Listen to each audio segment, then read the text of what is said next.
Hey gang, welcome to another episode of Harry's Hot Rod Garage. Today, I'm here with Steve Riddle. How you doing, Steve? Nice to meet you, Harry. Nice to meet you, pal, and thank you for having us and sharing your cars with us. Let me tell you, you have two beauties here. He has to come along with Larry Troth from Show and Go Garage. We're going to film tonight. He's going to be on air at 8 p.m. on WVLT 92.1 FM. So tune in, you guys, and hang tight because we're going to have a good interview here.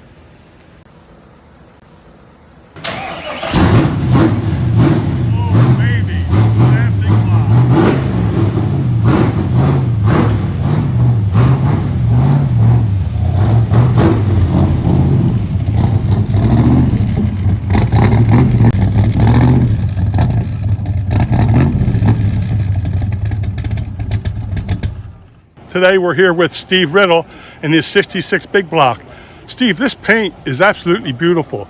Tell me a little bit about it. Well, Harry, this is the original color of the car that it was born with. This is called Nassau Blue. This was used in 1966. That's great. It's beautiful paint. Let's walk around and just enjoy it. And I love that big block hood too. What we have here, we have knockoff wheels that we have on. These are real knockoff wheels that I put on the car.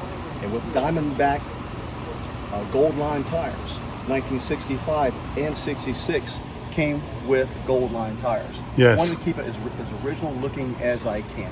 Basically, it's a sleeper. It's a sleeper. Well, that 502, I know they get up and go, that's for sure. Now, I was wondering about the wheels, if they were reproduction knockoffs, but they were real, huh? They are real. Were they hard to find? No, a buddy of mine, a friend of mine, he had them on a 64. And he wanted 64 knockoffs for his car, so he sold these to me at a very reasonable price. Oh, that's great. That's a good thing. It's nice to have friends. It is. My friends Gary Albright and Larry Albright, they come over, we work on the cars together. They're just wonderful to pal around with and work on their vets. That's wonderful. The interior is absolutely beautiful. Looks great, I'll tell you. Really nice. When I got the car, Harry, the clock did not work. That was the very first thing I did to the car is I repaired the clock. Another thing I did to this vehicle was I took the original radio out and I replaced it with an aftermarket radio, a modern radio. And it is actually Bluetooth. I replaced the speakers with modern Alpine speakers, and in the back of the car, one rainy weekend, I made this panel for the speakers, and back behind there is an amplifier. So now, cool. Oh, you got 3 speakers there. Okay. The center one is a woofer, an 8-inch woofer. So now, with the side pipes being so loud, you can actually hear the radio, and you can make phone calls on it. Oh, that's neat. Well, that's a good thing, making the phone calls. I mean, if I had a car like this, the sound you could hear are the side pipes. But I mean, who wants to hear? Listen to the radio. Yeah, no one does with these mid-years. Mid-years are the way to go. They're my favorite car. This paint is absolutely stunning. The bumpers are great. The chrome's great. Boy. In a minute, I'll show you guys all his trophies. You know why he gets them. This is it. This is the one beauty, I'll tell you. Very nice. Like I said, the 502, I can't wait to see it. Will you share the engine with us? Holy mackerel, look at this thing. Tell me about it, Steve. Harry, this is a modern motor. This is a modern motor, very reliable motor. It is a 502 cubic inch and 502 horsepower. So we're not hiding anything here. No, you're not. Have the car badged, even on the air cleaner yes. and on the side of the car. Boy, I really love the orange valve covers instead of the black ones that come with it. They make it stand out, and it's sort of like the original theme. That's Chevrolet orange, you know, yes, and that's looks great to me. That's why I put them on there. And one thing I did do to keep the car from overheating, it has never overheated on it, but it has come close. So I put in a 16-inch polar fan on the back of the radiator, and it's hooked up to a thermostat. So it comes on when the engine gets warm, and it kicks back off. Oh, that's great. Yeah, there's not much room in there to do that, but it's good that you can fit that in there because you do need it with these big blocks. Absolutely. Especially if you get stuck in traffic or going slow. Car shows. It's getting ready to get parked and you have to wait in line. I've seen a lot of times cars, you know, pop a gasket or a hose, whatever you want to call it, and overheat. It does have an MSD ignition. That's the way to go too. We're able to fit it under there, huh? It's under here. Yes, it's all under here. That's great. Concealed. It looks original. It does. It looks great. I love the chrome alternator. Everything about it. It's so nice. The alternator, something with a little bit more power behind it for the radio. Mm-hmm. Amazing. How them headers fit in there, tight fit. You got them in there. Headman headers. They were on here when I got the vehicle. Okay, Paul put them on there. Paul Okay, did a great yes. job, he and Gary. He sure did. Well, folks, this is one beauty. This is not the end of the video because we have a really cool 69 for you guys to see. Here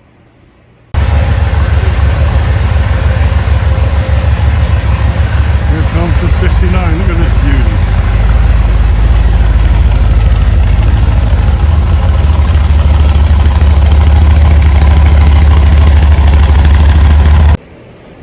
Okay, Steve, you're one lucky man with 2 Corvettes. I'll tell you, it's something else. Well, you sure deserve it, I'll tell you.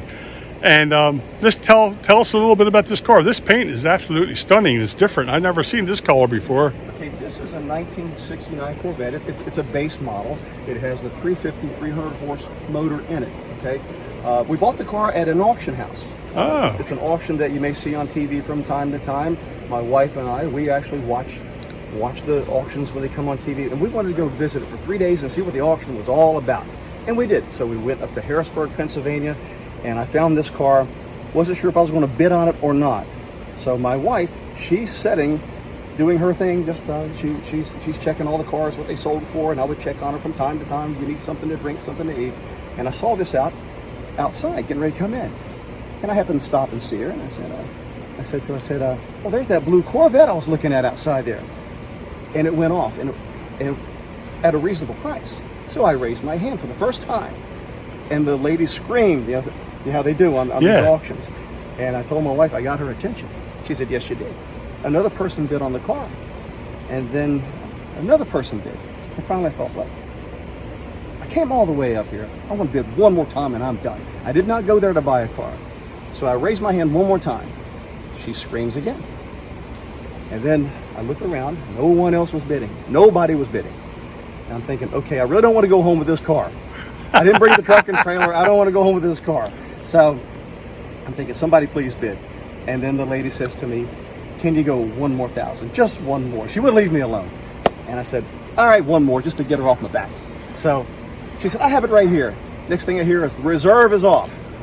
And I'm thinking, somebody please bid. Yeah, usually they take off the auctions when they say reserve is off. They did. They didn't this time, huh?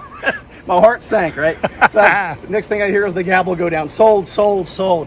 And I look at my wife. She looks at me like, what have we just done? What have we just done? Well, I think you did something good because it's a beautiful car. It is now, Harry. When I got the car, I told myself, well, I'm going to go see what we just bought.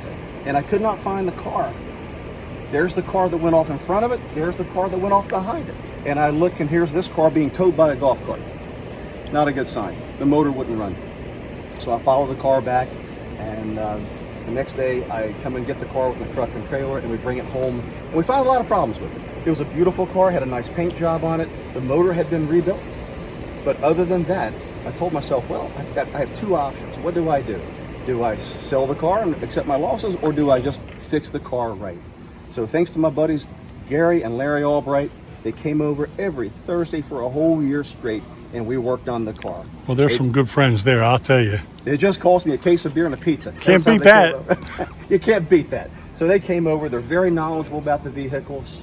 I really appreciate their help. They're just wonderful friends. We go to car shows together. They're twin brothers. Oh, and they okay. have twin 1964 convertibles. Oh, cool. And they both have a C3 apiece as well. So enough about that. So we'll look at the car. I'll show you the motor here.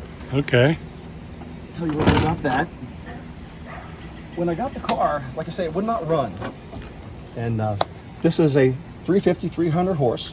It did not have the correct intake manifold. I went to Corvettes of Carlisle and found one of those. That's all I could find. So I brought it home, I restored it, found the right quadrajet carburetor for the car, put that on the car, got the right air cleaner assembly, put the right fuel system back on it. So we did that, found the right headers. We redid all the exhaust and replaced the side pipes. We replaced all the ball joints and all the suspension, and even the tie rods and the universal joints. We got everything on this car. And now it rides like a new car. Well, it looks like one. I'll tell you, it's beautiful. Got the electronic ignition in there. You can't beat that. It does. I love that. Yeah, you got to have that. Some of the factory options that I really appreciate that you don't see on many of them, it has the tilt and telescopic wheel. So it has the tilt and the telescopic. Oh, it comes out 3 or 4 inches. Yeah. Yes, not many of those have those. It also has the speed warning indicator. Not many Corvettes in '69 had those. Yes. And it does have it, and it does work. It Oh, does that's function. great. That's great. The heater core did not. It was busted. It was leaking. Okay. And none of the dash lights worked. So in order to replace the dash lights, you have to take the dashboard apart. Yes. And that was a feat. A Just big in feat itself, unto itself. yeah. Oh my gosh, it was.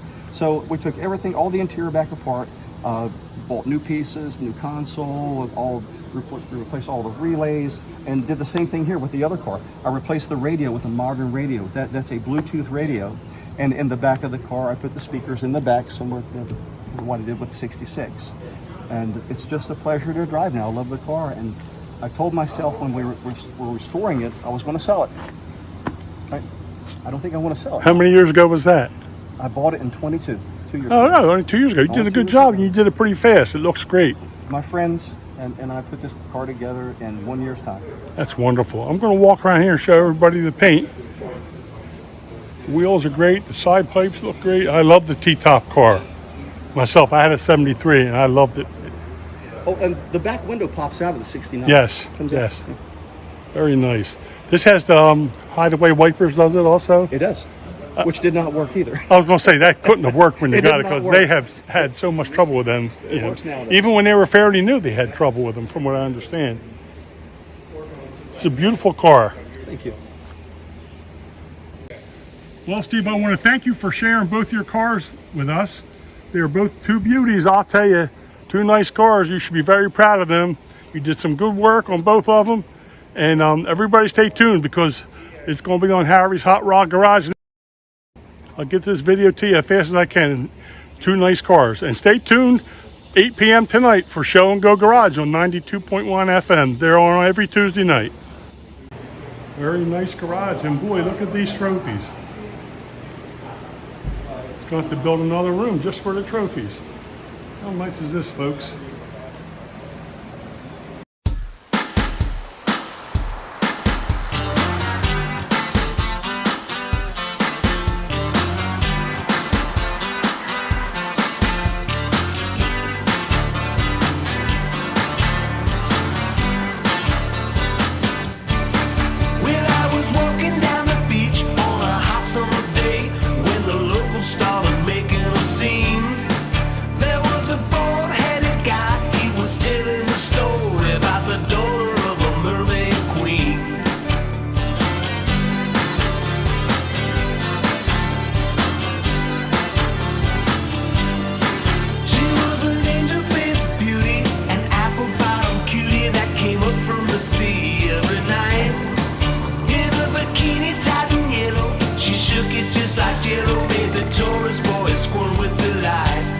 She said, hey, what you doing this summer? She said, hey, what you doing tonight? Then he told me the legend about her and the things she does to a man. But I don't believe the story about the girl that lives out on the sand.